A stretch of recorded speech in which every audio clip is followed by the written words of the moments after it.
자, D&D 파마텍 주주분들 반갑습니다. 박 선생입니다. 자, 오늘 D&D 파마텍이 84,600원을 좀 찍으면서 단기선 위에 올라온 흐름을 볼 수가 있어요. 그래서 지금 초록색 선이 21선인데 21선대에서 지금 저항을 좀 받고 있죠. 그래서 지금 흐름이 굉장히 중요할 수밖에 없는데, 자, 혹시라도 지금의 상승에서 본전에 대한 심리로 인해서 매도 고민하시는 분들 계실 거예요.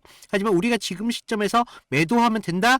안 된다. 왜냐? 지금 새로운 추세가 만들어지고 있고 지금 주가의 어떤 흐름성 때문에 지금의 주가가 만들어지는지 그걸 아셔야 된다는 거죠. 그래서 최근 뭐가 있었습니까? 이런 하락이 있었던 근간이 있었던 게 바로 서킷 브레이커가 좀 걸리면서 이런 대형 하락을 만들었다는 거죠. 하지만 이런 외부적인 악재가 해소가 되면 다시 주가의 흐름은 회복을 보일 수밖에 없습니다. 하지만 여기서뿐만 말씀을 드리는 게 아니라 지금 D&D 파마텍이 지금 내시 치료제 시장을 좀 넓히고 있잖아요. 그래서 비만 치료제 이후에도 지금 대형 시장으로 지금 계속되는 영역이 바로 대사질환에 대한 치료제가 다시 한번 주목을 받고 있다는 건데, 지금 D&D 파마텍이 이런 핵심적인 대사질환 신약 개발을 만들고 있는 기업입니다. 그래서 앞으로 시장에서는 미국 임상에 대한 데이터 발표가 좀 기대가 좀 나와주고 있기 때문에 우리가 D&D 파마텍 추가적으로 상승에 대해서 기대를 품을 수 있는 종목이 될 수밖에 없는데, 자, 오늘은요 이런 흐름이 어디까지 이어지는지를 좀 말씀을 드려보고요.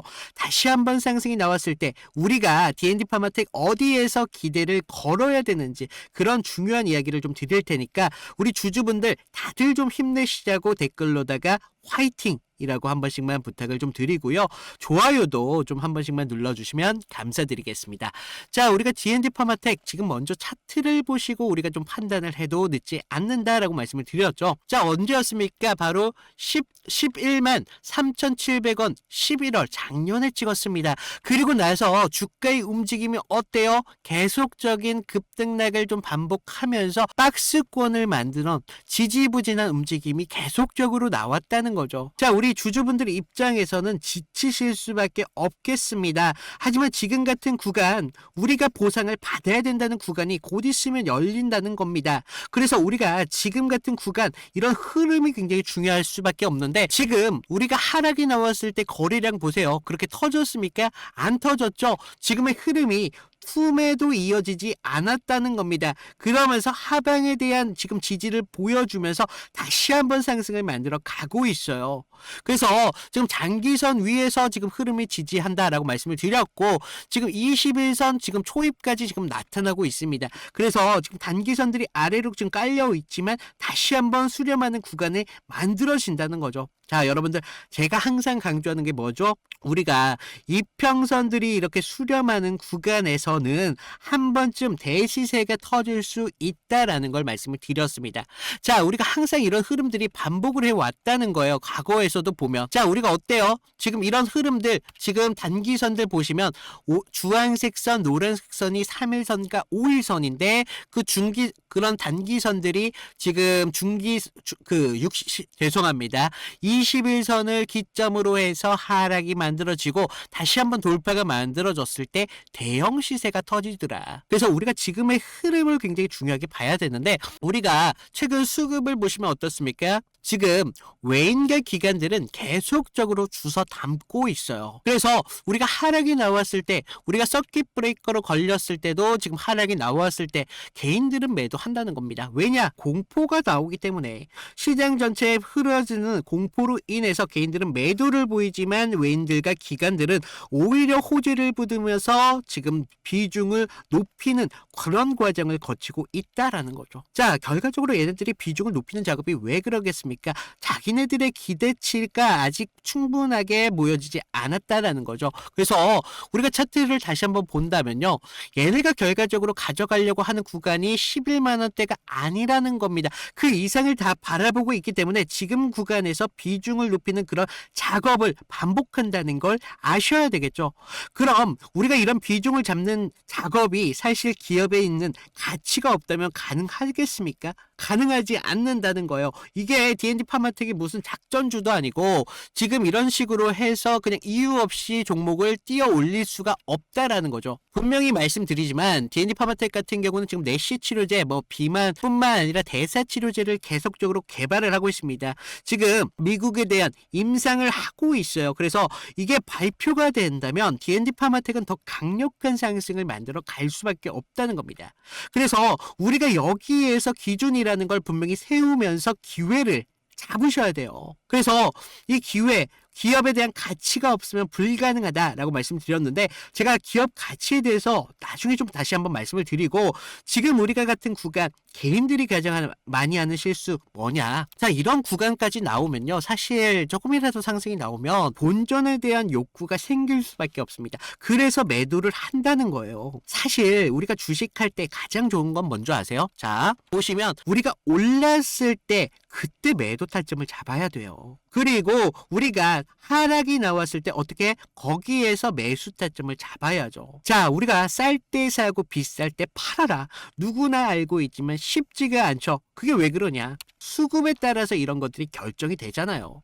그러면서 이 수급을 통해서 기술적인 분석과 함께 재료가 살아있는지 이런 부분들을 보셔야 된다는 거죠. 그래서 제가 이런 그동안 부분들을 계속적으로 영상으로 꾸준히 담아드렸었는데, 제가 영상으로 담다 보니까 저희 구독자분들 중에서 야, 이거 장중에 너무 움직임 너무 강하다. 실시간적인 타점이 분명히 필요하다라고 말씀을 주셔가지고 제가 좀 방법을 이제는 바꿨습니다. 어떻게? 실시간으로 타점을 드리고 있어요. 그래서 제가 장중에 30분 전에 주요 저항 지지선을 이탈이 나왔을 때 여러분들 이탈이 나왔습니다. 대응하셔야죠 라고 문자를 보내드리고요. 추가적인 상승이 나왔을 때, 자, 여기서 지금 수급이 추가적인 이탈이 지금 나와주고 있습니다. 이제 어느 정도 목표가를 잡은 것 같아요. 그래서 우리 여러분들 기회 잡으셔야 될 것 같습니다. 이제 비중 관리 하셔야 될 것 같아요.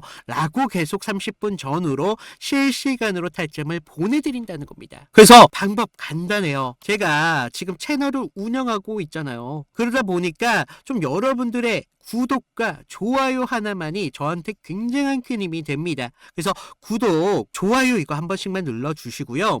제 위에 개인 번호 남겨놨습니다. 010-2472-650으로 나 구독했어 라고 구독 인증 정도만 부탁을 드리고 있어요. 그래서 구독하신 분들에 한해서 제가 지금 같은 어떻게 주요 저항선이 이탈이 나왔을 때, 그러면서 우리가 지지선이 이탈이 나오고 저항선에 대한 돌파가 확실하게 나왔을 때 거기에 대한 수급의 질을 본다고 했죠. 그리고 제가 보는 게 또 있습니다. 호가를 보고 있는데 요새 이 호가로 정말 장난을 많이 쳐요. 그러면서 매수세를 쌓아놓고 기대감으로 개인들을 유혹합니다. 그리고 났을 때 어떻게 해야 돼요? 비중을 남겨놓고 도망간다는 거예요. 이게 보통 이게 이게 몇 날 며칠에 이루어진 게 아니라 하루 정도에 그게 강하게 나온다는 겁니다. 특히나 우리가 월요일장에 우리가 장 초반 이런 움직임을 강하게 불러들이면서 개인들을 매수 유혹을 한다는 거죠. 그래서 우리가 지금 월요일장에 이런 기준 없이 들어갔다가 정말 크게 흔들림을 당할 수밖에 없습니다. 그래서 제가 어떤 식으로 타점을 잡는지 종목 3개 정도를 좀 말씀을 드리면요. 자, 제가 저번 시간에 좀 잡아드렸던 종목 3개를 좀 보여드리면서 제가 어떤 식으로 좀 타점을 잡았는지 좀 말씀을 드려볼 건데, 여러분들 좀 이평선이 다들 중요한 건 알고 계시죠? 근데 우리가 장기와 또 단기선이 좀 성격이 좀 다르고, 그리고 수급의 질도 굉장히 중요합니다. 그래서 수급의 주체가 좀 누구면서 실제로 얼마만큼의 거래량을 통해서 좀 들어오는지, 그러면서 그날 어떤 명분에 대한 이슈가 있으면서 좀 들어오는지, 이런 흐름들을 좀 보셔야 되는데, 자, 먼저 우리 기술 같은 경우를 좀 보시면, 자, 우리 기술인데 제가 먼저 이날 보내드렸던 문제를 좀 보여드리면요, 2월 11일 수요일이었습니다. 제가 우리 기술 9,200원 이하에서 매수를 하셔라. 그래서 MS, 구글, SMR 도입이 가시화되면서 국내 독보적 제어 시스템이 부각되고 있습니다. 그래서 이평선 무시하시고 거래량을 좀 봐라 라고 말씀을 드렸습니다. 그래서 목표가 16,000원대까지 좀 잡아드렸는데, 자, 보시면 우리가 2월 11일 날이 이날이었습니다. 수요일. 시가 9,420원에 시작했는데 제가 이날 좀 잡아드렸죠. 그래서 목표가 16,000원대까지 좀 잡으셔라 라고 말씀을 드렸는데 왜 제가 이 타이밍에 좀 공격적으로 좀 잡아드렸는지 좀 말씀을 드리면, 자, 당시 시장에서는 좀 이 원전이라는 섹터가 좀 매몰되어 있었는데 본질은 결과적으로 AI 데이터 센터에 대한 폭발적인 전력 수요이었습니다. 그래서 글로벌 지금 빅테크들이 좀 SMR의 사활을 걸고 있었기 때문에 뉴스가 터지는 걸 보고 야, 이거 무조건 가는 거다라고 생각을 했다는 거죠. 그래서 차트를 좀 보시면 전의 상승을 좀 만들어 놓고 계속 눌림을 받았잖아요. 그러다가 단기선들이 꼬여가면서 지금 흐름들이 좀 이런 단기적인 눌림만 좀 나오고 있었다라는 걸 좀 볼 수가 있죠. 그래서 이후 좀 이런 행보를 가져가면서 단기선들이 수렴하는 구간을 거쳐서 좀 이제 정배열 확장 구간으로 넘어가고 있었다는 거죠. 그래서 9만 원대에 대한 매물대의 상당에 대한 돌파를 확인하면서 전날 우리가 호가창에 좀 매수세가 들어왔다는 걸 봤다는 거죠. 그러면서 11일 날 시초가 9,400원대까지 올라오면서 강한 매수세가 보였습니다. 그리고 제가 좀 여러분들에게 타점을 잡아드렸었는데 우리가요, 사실 이런 재료들을 읽어가면서 타점을 좀 잡아가야 된다는 거예요. 이런 재료들을 알아야 차트의 선행을 가져갈 수 있다는 거죠. 그래서 이날 우리가 좀 기회를 잡으신 분들은 좀 축하드리고요. 자, 다음 보실 종목 HLB입니다. 자, HLB인데 먼저 제가 보내드렸던 문자를 좀 보시면 이 종목 같은 경우는요, 사실 우리가 큰 기회, 큰 기대값도 중요하지만 대응이라는 게 더 필요했던 종목이라는 거예요. 그래서 제가 긴급이라고 좀 이따 문자를 발송을 드렸는데, 자, 우리가 좀 HLB 68,000원의 전량을 매도하셔라. FDA 호재는 이미 반영이 끝났습니다. 그리고 이격도가 120%를 좀 넘어가면서 기간 외인들 차익 매물들이 쏟아집니다. 지금 안 던지면 내일이라는 건 없습니다. 라고 좀 과장되게 좀 말씀을 드렸는데, 자, 우리가 1월 28일 날을 좀 먼저 보시면요. 이날이었어요. 시가 66,900원에 시작했는데 지금 위아래 꼬리가 강하게 달린 흐름을 볼 수가 있죠. 그만큼 변동성이 굉장히 컸던 날이었습니다. 그래서 지금 우리가 좀 재료를 좀 보셔야 되는데 그동안 좀 수개월째 우려먹었던 이 FDA 승인에 대한 기대감이 이제 막 좀 끝물이었다는 거죠. 그래서 중요 발표 전에 사실 우리가 좀 뉴스에 팔아라 뭐 이런 말이 있었다는 거죠. 그래서 이 종목이 정확한 그런 예가 좀 되었습니다. 그래서 주가가 21선과 지금 너무 멀어지는 이격 과열에 대한 임계점이 나왔다는 거죠. 고무줄도 사실 너무 이렇게 당기다 보면 끊어지잖아요. 그래서 지금 보시면 좀 과열권에 좀 들어온 걸 좀 보실 수가 있는데 사실 이격이 벌어졌다고 해서 무조건적인 맹신을 좀 하시면 안 되지만 충분히 우리가 좀 이런 부분들을 참고할 자료는 되었다는 겁니다. 그래서 재료가 식으면서 이격이 벌어지고 있다. 그러면서 이제 뉴스가 이미 발표되고 있었기 때문에 FDA 끝물이었다. 뭐 이런 것까지 확인하면서 우리가 이런 흐름들을 볼 수가 있었다는 거죠. 그리고 또 전날 보시면 그렇게 거래량이 강하지 않았어요. 이런 흐름들이 좀 이런 것들의 한 역할을 했다는 거죠. 자, 그러면서 우리가 28일 날을 그때는요, 호가에서도 계속적인 매수세는 분명히 들어왔어요. 하지만 의도적으로 개인들의 매수세를 부는 것으로 좀 저는 봤습니다. 그래서 리스크 관리가 사실 굉장히 필요했던 그런 자리였습니다. 그래서 제 예상대로 좀 그때는 맞았지만 그날 이후 주가가 좀 꺾이면서 좀 우리가 좀 계좌를 좀 방어할 수 있었다. 항상 좀 그런 말이 있죠. 환호할 때 우리 재료에 대한 유통기한을 좀 확인을 하셔라 라고 말씀을 드렸습니다. 좀 우리가 계좌를 좀 방어했던 중요한 종목이 되었었는데 마지막 다른 종목 필옵틱스입니다. 자, 이건 지금 아무 관심도 없을 때 제가 조용히 매집을 끝냈던 종목이었는데 먼저 문자 내용을 보시면요. 1월 22일 날 제가 목요일 날 드렸습니다. 그래서 필옵틱스 44,800원에 매수를 하셔라. 유리기판 섹터에 대한 잠룡입니다. 바닥권 매집봉 3개가 포착이 됐고요. 남들이 끝날 때 할 때 우리한테는 기회가 될 수 있습니다. 1차 목표가 5만 5천 원대까지 편안하게 가져가세요. 그래서 비중 20%까지 채우셔도 굉장히 좋습니다. 라고 말씀을 드렸는데 어디까지 올라갔어요? 지금 6만 3,300원대까지 올라갔다는 거죠. 1월 22일 날 이날이었는데 1월 22일 이날 시가가 4만 2,600원에 시작을 했습니다. 그런데 제가 얼마에 잡으라고 했었죠? 44,800원에 좀 잡으라 라고 말씀을 드렸죠. 그래서 당시에 좀 반도체 섹터는 조정을 좀 받고 있었던 분위기였는데 차트도 지금 21선 좀 밑에서 움직임을 가져갔었기 때문에 좀 많이 불안했었습니다. 그러면서 지금 삼성과 인텔이 낙점한 유리기판, 이 유리기판이 압도적으로 재료에 저는 집중했다는 거죠. 그래서 필옵틱스는 그 장비를 가장 먼저 좀 이렇게 납품할 기술력이 좀 있었고, 차트상의 횡보는 세력이 개미를 지치게 하는 좀 매집이었었다는 거죠. 12월 9일 날을 보시면 연속적으로 좀 거래량이 좀 터진 걸 볼 수가 있습니다. 이날 보시면 12월 9일 이날이었는데, 이날 거래량은 이렇게 좀 터졌었지만 계속적인 횡보의 움직임을 가져가면서 지지부진한 움직임을 계속 만들었다는 거죠. 그래서 이제 매집이 좀 마무리됐다라는 걸 좀 볼 수가 있었는데, 그 전부터 좀 매물이 좀 나왔지만 너무 거래량이 크지가 않았었어요. 그래서 다시 한번 이런 흔들림이 분명히 필요했었다는 거고, 이런 상승을 만들기 위한 필수적인 구간이었다는 겁니다. 그러면서 이렇게 상승을 만들었습니다. 그래서 전고점에 대한 돌파까지 이루어내면서 결국 지루한 행보 구간을 거치신 분들은 우리가 오히려 기다림을 가져가면서 충분한 기회로 만들 수 있었다는 거죠. 그러면서 상승을 만들었고, 전고점에 대한 돌파까지 좀 확인을 할 수 있었습니다. 결국 이런 지루한 행보를 이기신 분들이 상승분을 모조리 다 복구까지 하면서 기회를 만들 수 있었다는 겁니다.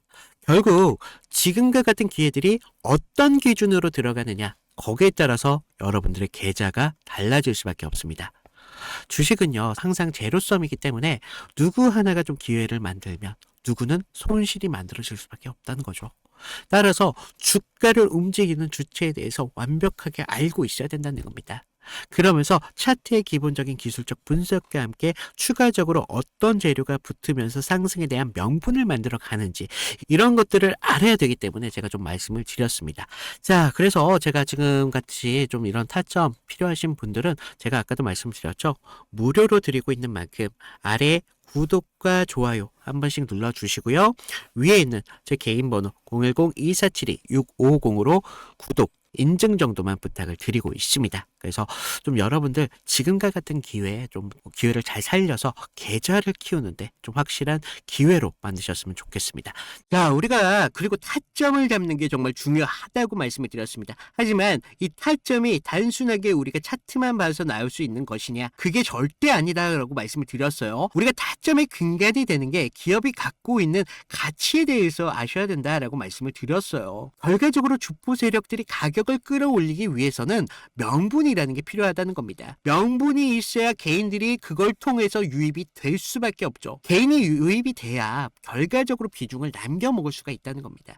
그래서 우리가 이런 타점도 중요하지만 결과적으로 어디에서 이런 가치에 통해서 나올 수 있느냐, 그런 것들을 좀 말씀을 드려볼 건데, 자, 우리가 D&D 파마텍 무슨 기업이죠? 바로 신약을 개발하는 바이오 업체입니다. 자, 우리가 신약을 개발하는 바이오 업체라는 건 다들 알고 계시는데, 특히나 지금 대사질환에 대한 집중도가 올라가고 있어요. 거기다가 비만 치료제까지 지금 수요가 굉장하게 늘어나고 있는데, 지금 내시 같은 경우는 지금 비알코올성 지방 간염입니다. 이게 왜 시장에서 지금 중요하다고 하냐? 지금 전 세계 제약사들이 지금 경쟁적으로 개발하고 있는 분야가 어디다? 바로 비알코올성 지방 간염이라는 거예요. 굉장히 어려운데 사실 시장 규모만 하더라도요, 지금 수십조 원에 달하고 있다 라고 지금 나와주고 있어요. 결과적으로 우리가 돈이라는 게 있으면 뭐합니까? 건강이 없으면 안 된다는 거죠.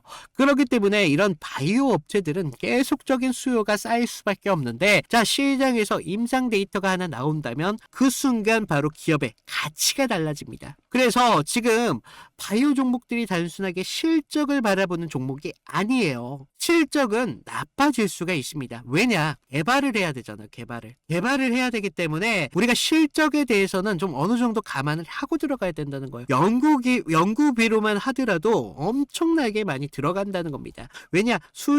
수만 가지의 테스팅을 해야 되기 때문에. 그래서 지금 우리가 단순하게 이런 실적만 바라보면 절대 D&D 파마텍은 안 된다. 그럼 뭘 봐야 되냐? 바로 임상을 봐야죠. 이 임상 하나만으로 D&D 파마텍은 급격하게 가치가 올라갈 수밖에 없습니다. 그래서 최근 바이오 시장에서도 계속적인 이런 비만 치료제 이런 것들에 대한 성장세를 지금 보여주고 있다는 거죠. 거기에 따라서 같이 대사 질환에 대한 이런 치료제도 지금 주목받고 있기 때문에 우리가 지금 D&D 파마텍 단순하게 바이오 종목이다라고 보시면 안 되신다는 거죠. 지금 대사 질환에 대한 핵심적인 기대를 받고 있는 기업이 누구냐? 바로 D&D 파마텍이다. 그래서 지금의 주가의 움직임 어느 정도 예상을 하고 있지만 다시 한번 기대가 테스팅이 완료가 됐을 때 그때 한번 대시세가 터진다. 그런데 그러면 그때까지 이렇게 지지부진한 움직임을 보이느냐? 아니죠. 이제 발표가 나오기 전부터 계속적인 기대감이 만들어질 거예요. 발표 이후에 다시 재평가를 받는 구간이 나오겠지만 그 전까지 이런 구간은 필수적으로 나올 수밖에 없다라는 겁니다. 그래서 제가 지금 같은 구간 많은 분들이 너무 지루하고 답답하실 수 있다. 하지만 본전에 대한 심리로 우리가 절대 내동매매를 해서는 안 된다라는 걸 좀 말씀을 드리면서 좀 걱정할 필요 없다라고 말씀을 드릴게요. 그리고 지금 혹시라도 다시 한번 말씀을 드리지만 아래에 있는 구독, 좋아요 한 번씩만 눌러주시고요. 위에 있는 제 번호로 구독했다라고 인증 보내주시는 분들에 한해서 지금 같은 구간에서 우리가 좀 잡아가실 수 있도록 타점 같은 거 충분히 드리고 있습니다. 그리고 우리가 이탈이 나왔을 때 그때가 정말 중요하다는 겁니다. 우리는 계좌를 키워가는 거 가장 중요하다는 겁니다. 하지만 계좌를 지키는 게 결과적으로 우리의 계좌를 키우는 데 가장 효과적인 방법이라는 거예요. 그래서 제가 이런 부분들까지 좀 말씀을 드리면서 좀 오늘 D&D 파마텍 좀 도움이 되셨는지 모르겠습니다. 그래서 제가 여러분들이 다시 한번 기회를 좀 잡으실 수 있도록 좀 끝까지 도움을 드리도록 할 테니까 자 걱정하지 마시고 자 오늘 박 선생이었습니다. 감사합니다.